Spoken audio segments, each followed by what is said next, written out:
Donc, je suis psychologue sociale. Donc, ça veut dire j'ai un doctorat en psychologie sociale, mais j'ai toujours fait mon parcours de recherche en psychologie de l'environnement. Donc, c'est-à-dire, on travaille sur la question environnementale, comment les questions environnementales et le défi qu'elles nous posent sont présentés à la société et aux individus. Ça, c'est un point qui est particulièrement intéressant. On est justement dans une société où on n'a jamais eu autant d'informations, notamment autour du changement climatique. On connaît les scénarios possibles, assez catastrophiques même, pointés par les scientifiques en termes de prospective. Et pourtant, concrètement, dès qu'il s'agit d'agir, tant à l'échelle individuelle que collective, c'est pas simple. Il y a beaucoup de freins et on va très lentement. Voilà. Pourquoi ? Oui, donc c'est une question très pertinente et complexe dont la réponse, on peut la situer soit au niveau de la société, soit au niveau de l'individu. Donc individuellement, on a déjà identifié que souvent, on a la tendance à réduire le danger des choses qui sont proches de nous, ou l'importance des choses qui sont les plus proches. Par exemple, si je suis exposée à un risque de pollution qui est juste à côté de chez moi, un risque du changement climatique qui est juste à côté de chez moi, par exemple, j'aurais la tendance à le voir moins que s'il est situé ailleurs. Donc ça, c'est une question qui est déjà qui est très bien établie. Et donc, quelque chose qu'on a sous les yeux, on aurait tendance à ne pas le voir. Oui, c'est une sorte de hypermétropie. C'est ça le terme psychologique qu'on utilise, c'est une hypermétropie de la vision de risque. Donc on a tendance de le projeter toujours ailleurs. Donc si nous voyons des catastrophes ou des tempêtes qui se produisent ailleurs, dans un autre pays, c'est une information qui est plus pertinente que quelque chose qui est juste à côté de chez nous. Donc ça, c'est encore un frein à l'action individuelle, à l'engagement individuel.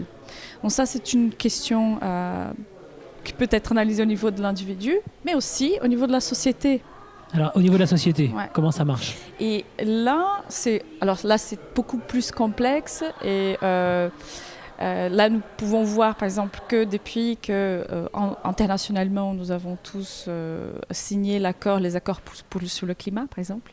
C'est un très bon exemple. Oui, tous ces accords sur le climat sont des accords qui sont engagés au niveau des nations, mais ensuite, jusqu'à ce que ça devienne quelque chose d'important pour les communes et pour les différentes régions dans un pays, ça prend son temps.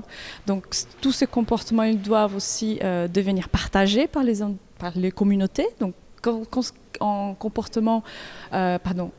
une connaissance elle est partagée, ça ouvre un espace au débat public. Donc en devenant un débat public, ça veut dire que toutes les personnes s'y retrouvent. Ils comprennent aussi de quoi il s'agit et l'importance des enjeux qui sont derrière. La pédagogie nécessaire à mettre en œuvre à l'échelle d'une société prend du temps et donc ça expliquerait le frein, un des freins.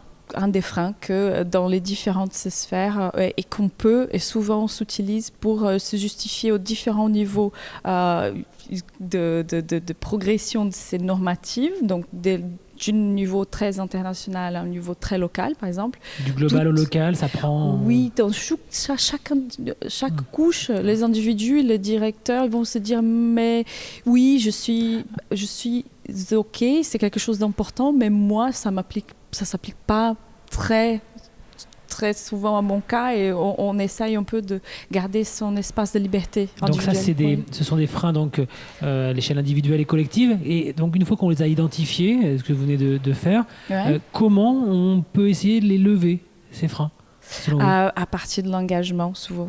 Donc de la participation publique, de l'investissement dans la concertation. Ça passe par là parce que à partir du moment où on se reconnaît dans une décision qui est prise, on aura tendance à ne pas essayer de justifier son non-implication, comme je vous ai dit tout à l'heure. Donc on essaye toujours de garder en place des libertés individuelles avant d'agir.